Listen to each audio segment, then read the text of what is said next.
গোপীসকলক যি বৰ প্ৰদান কৰিছিলোঁ সেই বৰ সম্পন্ন কৰিবলৈ আজি এই শাৰদীয় পূৰ্ণিমাই সুবৰ্ণ সুযোগ যোগাইছে।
ঐতিহ্যমণ্ডিত ডিব্ৰুগড় চকিডিং খেলপথাৰত পোনপ্ৰথমবাৰৰ বাবে ডিব্ৰুগড় সত্ৰীয়া কলা কৃষ্টি কেন্দ্ৰ উদ্যোগত আৰু ডিব্ৰুগড়বাসী ৰাইজৰ সহযোগত দুদিনীয়া বৰ্ণাঢ্য কাৰ্যসূচীৰে এই ৰাসভাগী অনুষ্ঠিত কৰা হৈছে। আজি প্ৰথম নিশা ৰাস ইতিমধ্যে আৰম্ভ হৈছে। দীৰ্ঘ সময় আখৰা অন্তত আজি আমি অন্তিম পৰ্যায়ত উপস্থিত হৈছোঁহি আৰু বিভিন্ন কলা কুশলী এই ৰাসভাগীত অংশগ্ৰহণ কৰিছে। বিশেষকৈ মাজুলীৰ পৰা অহা সত্ৰীয়া সংস্কৃতিৰ দলে ইয়াত আমাৰ স্থানীয় যুৱক যুৱতীসকলক এই ৰাস আখৰা প্ৰদান কৰিছে। প্ৰথমবাৰৰ কাৰণে ডিব্ৰুগড় এনেধৰণে নগৰৰ মাজমজিয়াত চকিডিঙি খেলপথাৰত এনেধৰণে সম্পূৰ্ণ ৰাসলীলা আজি অনুষ্ঠিত কৰা হৈছে। দুদিনীয়াকৈ ডিব্ৰুগড় সত্ৰীয়া কলা কৃষ্টি কেন্দ্ৰৰ উদ্যোগত এনেধৰণে অনুষ্ঠিত হৈছে।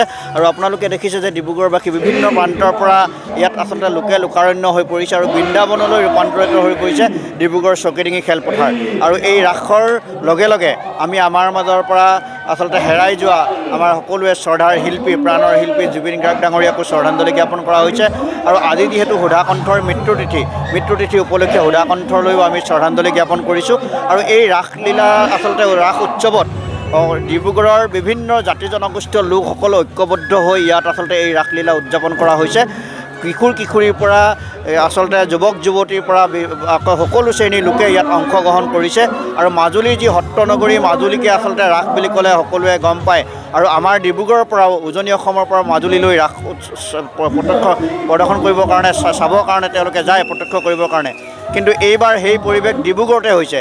ডিব্ৰুগড়লৈ আচলতে ঢাপলি মেলি আহিছে ৰাস আচলতে ইয়াত উপভোগ কৰিবৰ কাৰণে। এক আচলতে নতুন এক সংস্কৃতিৰ ক্ষেত্ৰতো আহি পৰিছে বুলি ক'ব লাগিব। গতিকে ডিব্ৰুগড় এই চকিডিঙি খেলপথাৰত আন এক প্ৰকাৰে ক'ব লাগিব বৃন্দাবনলৈহে ৰূপান্তৰিত হৈছে।